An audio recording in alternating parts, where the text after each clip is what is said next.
नमस्कार सभी को। हमारे चैनल ITI 24x7 में आपका स्वागत है। डिक्टेशन शुरू होगी 5 सेकंड बाद। उपाध्यक्ष महोदय, इस बिल को इस सदन में लाने की आवश्यकता इसलिए पड़ी कि इस समय में जो पहले के राज्यपाल हैं वे अपने सिद्धांत और आदर्श में गिरते चले जा रहे हैं, जिससे देश के जनजीवन पर बुरा असर पड़ रहा है। जो आदमी संविधान के रक्षक के रूप में काम कर चुका हो, राज्यपाल रह चुका हो, और वही आदमी राज्यपाल न रहने पर ऐसा कार्य करे जो जनता के विरुद्ध जाता हो, तो इससे यह मालूम होता है कि वह उसका जो आदर्श है उससे गिर रहा है।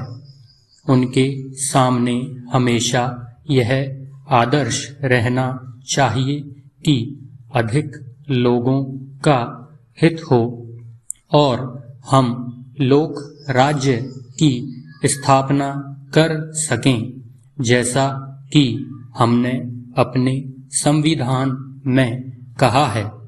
लेकिन देखने में यह आता है कि वे ऐसा नहीं कर रहे हैं। पैरा, एक बात इस सिलसिले में मैं आपके सामने रखना चाहता हूँ।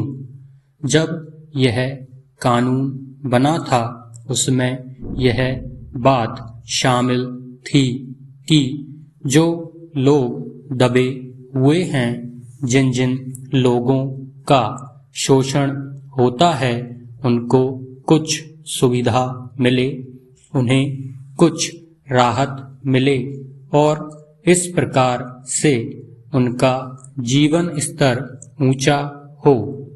यह बात सबको मालूम है कि भारत के जो अखबार हैं उनके जो मालिक हैं वे प्रायः वही लोग हैं जो धनी वर्ग से ताल्लुक रखते हैं तथा उनसे अपने हितों की रक्षा का कार्य भी करवाते हैं।